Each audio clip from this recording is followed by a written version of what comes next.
రక్షకుడును అయిన యేసుక్రీస్తు పరిశుద్ధ నామంలో మార్నింగ్ మెడిటేషన్లో మిమ్మల్ని అందరినీ ఈ విధంగా కలుసుకోవడం దేవుడు మాకు అనుగ్రహించిన భాగ్యంగా భావిస్తూ ఉన్నాము. ఉదయకాల ధ్యానం నాకు సామెతల గ్రంథం 5వ అధ్యాయంలో నుంచి తండ్రి కుమారునికి చేయుచున్న 8వ ఉపదేశమును మనం కంటిన్యూ చేస్తున్నాము. దీనిలో చివరిలోనికి వచ్చాము. We have come to the end of the chapter. Only last 3 verses are left over. 21 నుంచి 23 వచనాలు వరకు మనము చూడవలసి ఉంది. సో ఇదేంటంటే దేవుడు మనలను చూస్తున్నాడు అనే భయం కలిగి జీవించాలి మనం. So there is nothing the Lord cannot see in this world. Every creature is seen by him, and even he can look into our hearts. మన హృదయములను అంతరింద్రియములను కూడా ఆయన పరిశీలన చేయగలిగిన దేవుడు. అందుకని మనం దైవ భయం కలిగిన వారంగా జీవించాలి. Let us pray and ask for the guidance of the Holy Spirit to meditate today's portion of the scripture. పరిశుద్ధుడా, మా ప్రియ ప్రభువా, మా రక్షక, ఈ ఉదయకాలం అందు మీరు మాతో సామెతల గ్రంథంలో నుంచి మాట్లాడబోతున్నందుకు మీకు వందనములు చెల్లిస్తూ మా ప్రియులను మమ్ములను బలపరిచి how to resist temptation, how to flea fornication అనే విషయాలను మాకు తెలియపరచమని క్రీస్తు యేసు పరిశుద్ధ నామములో ప్రార్థిస్తున్నాం తండ్రి, ఆమేన్. అందరికీ కూడా ప్రభునామంలో వందనాలు చెల్లిస్తున్నాను. పరిశుద్ధ గ్రంథంలో ఉన్నాయా మీ దగ్గర? ఉన్నట్టయితే 5వ అధ్యాయం, సామెతల గ్రంథం 5వ అధ్యాయం 21వ వచనమును చదువుకుందాం. నరుని మార్గములను యెహోవా ఎరుగును, వాని నడతలన్నిటినీ ఆయన గుర్తించును. నరుని మార్గములను యెహోవా ఎరుగును, వాని నడతలను అన్నిటినీ ఆయన గుర్తించును. దేవుడు తన పరిశుద్ధ వాక్యం మన వినికిడిలో దీవించును గాక. గాడ్స్ ఆమ్ని ప్రెజెన్స్, ఆయన సర్వాంతర్యామి అయ్యున్న దేవుడు, సమస్తము ఎరిగినటువంటి దేవుడు. అందుకని క్రానికల్స్లో రాస్తున్నప్పుడు 2nd Chroniclesలో హనానీ అని దీర్ఘదర్శి మాట్లాడుతూ ఉన్నాడు. రాజైన ఆసతో మాట్లాడుతూ ఏమంటున్నాడో చూద్దాము. 2nd Chronicles chapter 16 verse 9 చూద్దాం. chapter 16 verse 9 chapter 16 and verse 9 of 2nd Chronicles. తన ఎడల యథార్థ హృదయం గలవారిని బలపరచుటకై యెహోవా కనుదృష్టి లోకమందంతటా సంచారము చేయుచున్నది. ఈ విషయమందు నీవు మతి తప్పి ప్రవర్తించితివి గనుక ఇది మొదలుకొని నీకు యుద్ధములే కలుగును అని ఆ దీర్ఘదర్శి ప్రకటించాడు ఆసా మీద. హనానీస్ మెసేజ్ టు ఆసా. ఇప్పుడు ఇతను చేసినటువంటి పని ఏంటంటే హీ రిలైడ్ ఆన్ అమ్రామ్. ఆయన దేవుని మీద ఆధారపడకుండా ఆసా అనేటువంటి ఈ యూదారాజు దేవుని మీద ఆధారపడకుండా he was believing, or he was keeping his faith in the Syrian king. అందుకే 7వ వచనంలో అంటున్నాడు, నీవు నీ దేవుడైన యెహోవాను నమ్ముకొనక సిరియా రాజును నమ్ముకొంటివి అని అంటున్నాడు కదా. అప్పుడు ఆ సందర్భంలో చెప్తూ ఉన్నాడు, యెహోవా కనుదృష్టి లోకమందంతటా సంచారము చేయుచున్నది. అయితే దేవుడు మనలను చూస్తున్నాడు అనే విషయాన్ని మనం ఎల్లప్పుడూ కూడా జ్ఞాపకం ఉంచుకోవాలి అని తెలియజేస్తూ ఉంది ఈ వచనము. 139వ కీర్తనలో కీర్తనకారుడు ఏమంటున్నాడో చూద్దాము. మొదటి వచనం నుంచి 139 Psalm verse 1. యెహోవా, నీవు నన్ను పరిశోధించి తెలుసుకొని ఉన్నావు. ఇంకా అనేకమైన విషయాలు చెప్తున్నాడు. నేను కూర్చుండుట లేచుట నీకు తెలుసు, నాకు తలంపు పుట్టక మునిపే నీవు నా మనస్సును గ్రహించుచున్నావు, నా నడకను నా పడకను నీవు పరిశీలన చేసి ఉన్నావు, నా చర్యలన్నిటినీ నీవు బాగుగా తెలుసుకొని ఉన్నావు. యెహోవా మాట నా నాలుకకు రాకమునిపే అది నీకు పూర్తిగా తెలిసి ఉన్నది. వెనుకను ముందును నీవు నన్ను ఆవరించి ఉన్నావు. నీ చేయి నా మీద ఉంచి ఉన్నావు. 7వ వచనం, నీ ఆత్మ యొద్ద నుండి నేను ఎక్కడికి పారిపోదును, నీ సన్నిధి నుండి నేను ఎక్కడికి పారిపోదును. నేను ఆకాశమునకెక్కినను నీవు అక్కడను ఉన్నావు, పాతాళమందు పండుకొనినను నీవు అక్కడను ఉన్నావు. వేకువ రెక్కలు కట్టుకొని సముద్ర దిగంతములలో నివసించినను అక్కడను నీ చేయి నన్ను నడిపించును, నీ కుడి చేయి నన్ను పట్టుకొనును అని ఆ కీర్తనకారుడు he begins with the infinite knowledge of God. ఈ sacred song, ఇది బ్యూటిఫుల్ సాంగ్, ఇది ఇట్స్ అ బ్యూటిఫుల్ సాంగ్. ప్రధాన గాయకునికి దావీదు యొక్క కీర్తన. సో దేవునికి తెలియనటువంటిది ఏది కూడా లేనే లేదు అన్న విషయాన్ని మనందరం కూడా జ్ఞాపకం ఉంచుకోవాలి. నరుల యొక్క చెడుతనం చెడ్డదిగా ఉన్నదన్న విషయాన్ని యెహోవా చూచినప్పుడు he saw, the Lord saw the wickedness of man, and he also saw that every intention of the thoughts of his heart was evil continually అని Genesis chapter 6 verse 5 మనకు తెలియజేస్తుంది. కాబట్టి దేవుని దగ్గర నుంచి మనమేమి దాచిపెట్టలేం. ఈ ముందు వచనంలో చెప్పాడు కదా, నా కుమారుడా జార స్త్రీ అందు నీ వేలబద్ధుడవై ఉందువు, పరస్త్రీ రొమ్ము నీ వేల కౌగిలించుకొందువు. అంటే ఈ ఎటువంటి కాంటెక్స్ట్ అయినా సరే పాపం చేసినప్పుడు, పాపం చేయడానికంటే ముందుగా మనం ఆలోచించవలసింది దేవుని యందు మనం భయభక్తులు కలిగి ఉంటే పాపం చేయము అనేది మనం ఎప్పుడు కూడా గుర్తు పెట్టుకోవాల్సి ఉంటుంది. యెహోషువ గ్రంథంలో ఆకానునే కాదు, ఇజ్రాయేలీలందరినీ కూడా యెహోషువ ముందుగానే హెచ్చరించాడు. అక్కడ వారు వెళ్తున్నటువంటి ఆ పట్టణం మీద, ఎరికో పట్టణం మీద వారు యుద్ధం చేయడానికి వెళ్తున్నప్పుడు అక్కడి నుంచి మీరేది కూడా తీసుకోకూడదు అని ముందుగానే వార్నింగ్ ఇచ్చాడు. అయితే ఆకాన్ ఏం చేశాడు? 7వ అధ్యాయం 15వ వచనం చూసినట్టయితే, అప్పుడు శపితమైనది ఎవని యొద్ద దొరుకునో వానికి కలిగిన వారినందరినీ అగ్ని చేత కాల్చివేయవలెను. ఏలయనగా వాడు యెహోవా నిబంధనను మీరి దుష్కార్యము చేసినవాడు అని. సో ఇక్కడ he coveted a piece of silver, a mantle from Shinar, and also a golden bar, ఒక బంగారపు కమ్మిని, 50 తులముల ఎత్తుగల బంగారు కమ్మిని, ఒక షినారు వస్త్రాన్ని, 200 తులముల వెండిని తాను తీసుకుని వచ్చి డేరా మధ్య భూమిలో దాచిపెట్టాడు. ఇది దేవుడు చూడట్లేదా? దేవుడు చూస్తున్నాడు. అందుకని దేవుడు చూచి వెంటనే ఇజ్రాయేలీయులలో పాపం వచ్చింది అని వారికి తెలియపరిచాడు. అందుచేత మనం కొన్ని పారామీటర్స్ని మన యొక్క టెంప్టేషన్ని రెసిస్ట్ చేయడానికి కొన్ని పారామీటర్స్ని మనము అవలంబించాల్సి ఉంటుంది, లేదు అంటే పాటించాల్సి ఉంటుంది. రోమీయులకు రాస్తున్నప్పుడు 6వ అధ్యాయంలో అపోస్తలుడు పౌలు అంటున్నాడు, రోమన్స్ చాప్టర్ 6 verse 11 to 14 చూసినట్టయితే, అటువలే మీరును పాపం విషయమై మృతులుగాను దేవుని విషయమై క్రీస్తు యేసునందు సజీవులుగాను మిమ్మును మీరే ఎంచుకొనుడి. Consider yourselves dead to sin. అలాగనే శరీర దురాశలకు లోబడినట్లుగా చావునకు లోనైన మీ శరీరమందు పాపమును ఏలనీయకుడి, మరియు మీ అవయవములను దుర్నీతి సాధనములుగా పాపమునకు అప్పగింపకుడి.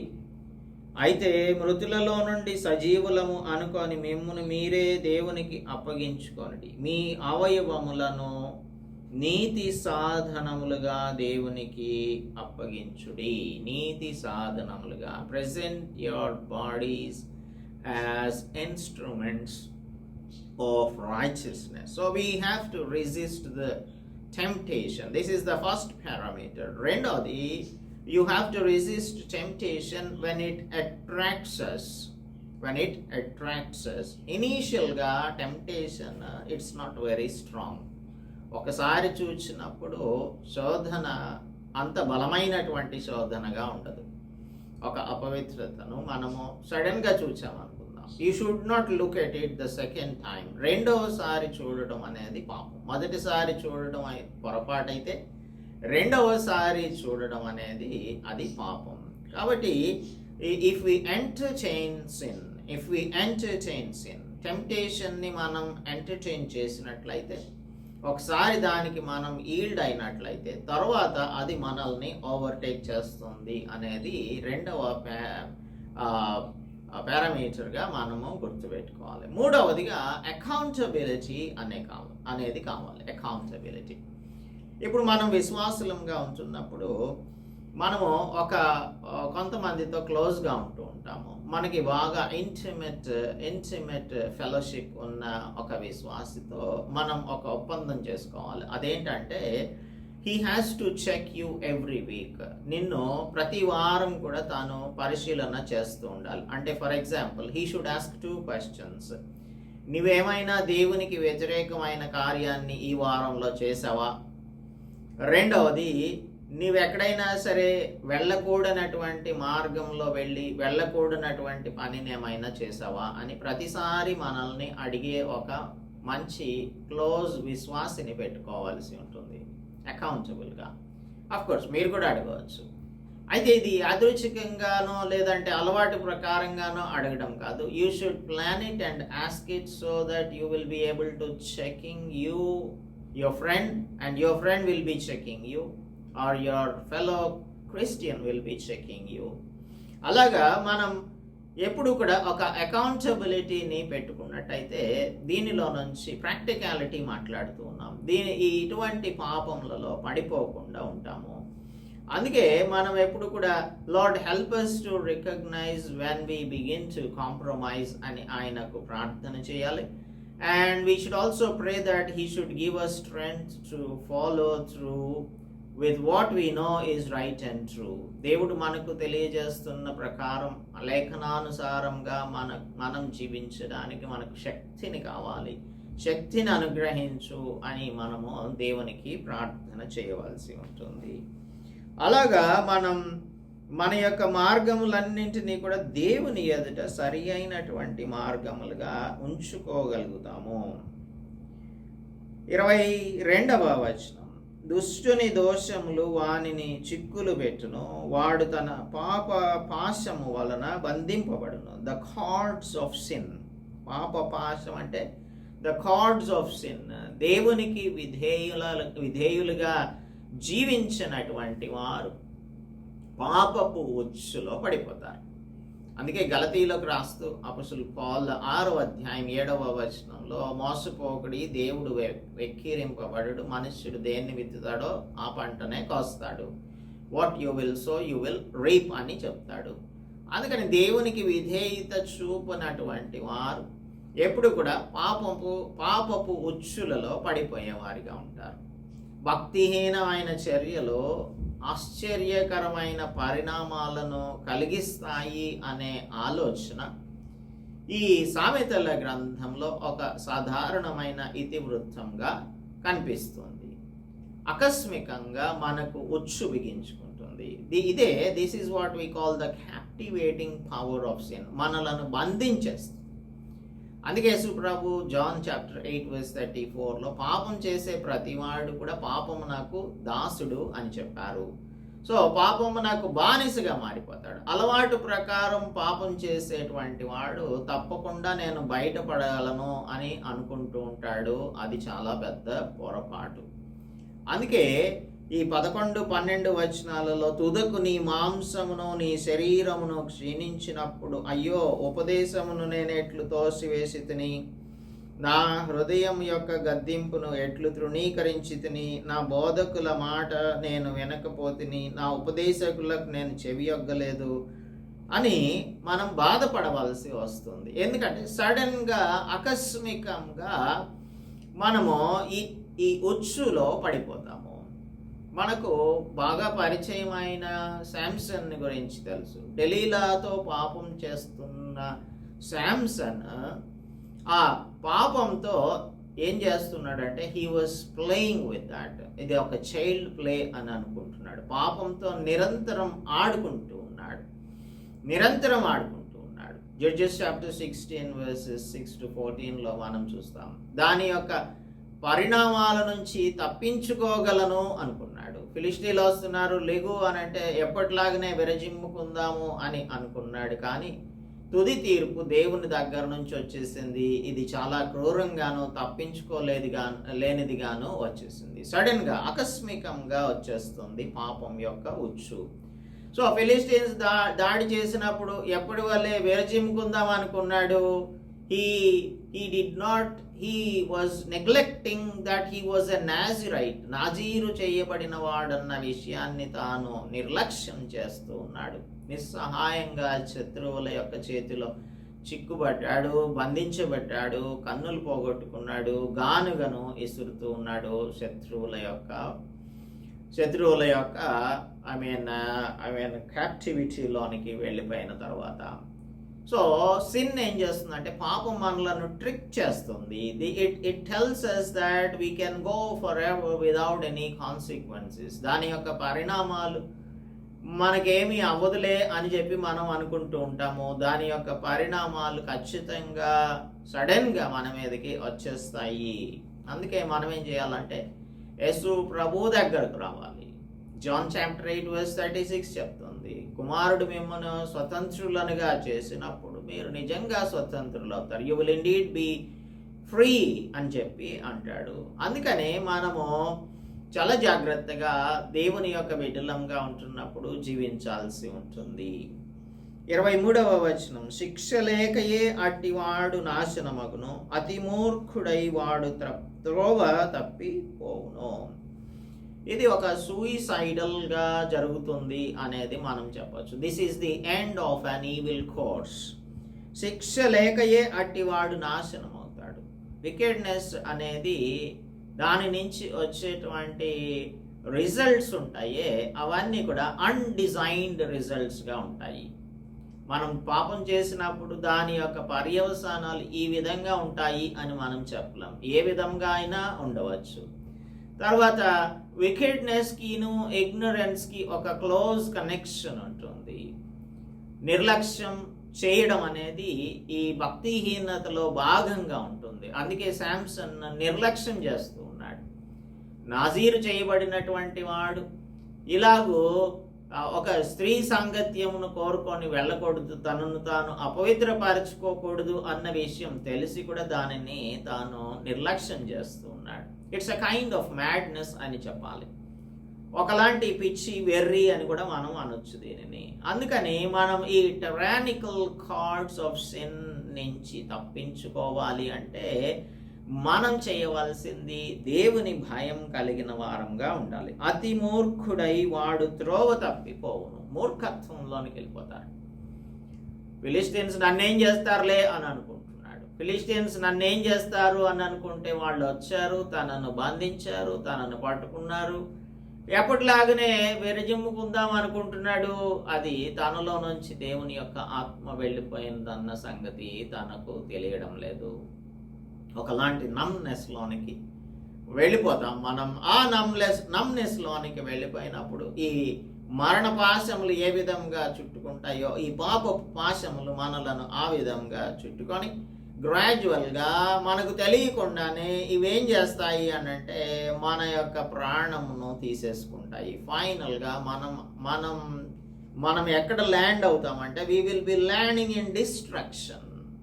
నాశనంలో మనం ల్యాండ్ అవుతాం. కాబట్టి ఈ after consequences of sin are more calamitous. ఇవి విపత్కరమైనటువంటి పరిణామాలుగా ఉంటాయి. కాబట్టి మనం rather than bearing the yoke of sin, పాపం యొక్క కాడిని మోసేదానికంటే యేసు ప్రభువు చెప్తున్నట్లుగా మత్తయి సువార్త 11వ అధ్యాయం 28 నుంచి 30 వరకు ఆయన ప్రయాసపడి భారం మోసుకున్న వాళ్ళరా నా యొద్దకు రండి అని చెప్తూ ఉన్నాడు. Let us see 11:28 of Matthew. 11:28 of Matthew. ప్రయాసపడి భారం మోసుకొనుచున్న సమస్త జనులారా నా యొద్దకు రండి, నేను మీకు విశ్రాంతిని కలుగజేతును. నేను దీన మనస్సు గలవాడును గనుక, సాత్వికుడను గనుక, మీ మీద నా కాడి ఎత్తుకొని మీ మీద నా కాడి ఎత్తుకొని నా యొద్ద నేర్చుకొనుడి, అప్పుడు మీ ప్రాణములకు విశ్రాంతి దొరుకును. ఏలయనగా నా కాడి సులువుగాను నా భారము తేలికగాను ఉన్నవి. So the burden is light and the yoke is easy. పాపపు కాడి ఉంటుంది, ఇది బహుభారమైనటువంటిది. అందుచేత నీవు పరస్త్రీ జార స్త్రీ జోలికి పోకుండా ఉండు నా కుమారుడా అని తండ్రి కుమారునికి ఉపదేశము చేస్తూ ఉన్నాడు. సో మనం ఈ ఉపదేశములను పాటించినట్లయితే మనం పరస్త్రీ యొక్క ఉచ్చులో, పాపం యొక్క ఉచ్చులో, మ్యాడ్నెస్లో, మూర్ఖత్వంలో పడిపోకుండా దేవుని బిడ్డలంగా జీవించడానికి మనకు కృపను అనుగ్రహిస్తారు దేవుడు. So with this we finish the 8th instruction of the Father to the Son, and next chapter, 6th chapter లోనికి వచ్చేసరికి we will see the 9th instruction. 8వ ఇన్స్ట్రక్షన్ పూర్తయిపోయింది. 9వ ఇన్స్ట్రక్షన్ నెక్స్ట్ మనం ధ్యానం చేయబోతూ ఉన్నాం. ప్రార్థించుకుందాం. Let's pray. పరిశుద్ధుడా, మా ప్రియ ప్రభువా, మా రక్షక, మరణం యొక్క పాశములలో, పాపం యొక్క పాశములలో మేము చిక్కుకొనకుండా ఉండునట్లు మా అవయవములను నీతి సాధనములుగా మీకు సమర్పించుకునే వారంగా ఉండునట్లు కృప చూపించండి తండ్రి. మీరు ఈ సర్వ ప్రపంచంలోనూ చూడలేని విషయం అంటూ ఏది కూడా లేనే లేదు ప్రభువా. You are everywhere present. కనుక మమ్మలను మేము కూర్చుండుట, లేచుట నీవు చూస్తున్నావు అని కీర్తనకారుడు చెప్పిన దానిని మేము చదువుకున్నాము తండ్రి. మమ్మలను మీరు అశాంతం కూడా మీరు పరిశీలన చేస్తూ ఉన్నారు. మా హృదయములను మీరు ఎరిగి ఉన్నారు ప్రభువా. మాలో మీకు ఆయాసకరమైన మార్గం ఏదైనా ఉందేమో ఒక్కసారి మీరు పరిశీలన చేసి మాకు తెలియపరచండి ప్రభువా. ఇది మా నిరంతర ప్రార్థనగా ఉండునట్లు కృప చూపించండి. నిత్య మార్గంలో మీరు మమ్మలను నడిపించవలసినదిగా కోరుచు. ఈ సిన్ మమ్మలను నాయన ట్రిక్ చేసినప్పుడు, టెంప్టేషన్లో మేము పడిపోకుండా ఉండునట్లు ఎల్లప్పుడూ కూడా మీ వాక్యమును మా హృదయములలో భద్రం చేసుకొని మీకు భయము, మీ అందు భయము, భక్తి కలిగిన వారంగా జీవించినట్లు మాకును మా ప్రియులకును సహాయం అనుగ్రహించుమని మీ కుమారుడు మా రక్షకుడు యేసుక్రీస్తు పరిశుద్ధ నామములో ప్రార్థిస్తున్నాము తండ్రి. ఆమేన్. దేవుని నామానికి స్తోత్రం. అందరికీ కూడా ప్రభు నామంలో వందనాలు చెల్లిస్తున్నాను. దేవుని యొక్క మాటలను మనం శ్రద్ధగా ఆలకించి వాటిని మన యొక్క జీవితములలో అవలంబించటం అనేది దేవుడు మన నుంచి కోరుకుంటున్నారు. అందుచేత దేవుని యొక్క మాటలను విని వాటిని మన జీవితములకు అన్వయించుకొనున్నట్లుగా దేవుడు మనందరికీ కూడా కృప చూపించునుగాక. ఆమేన్.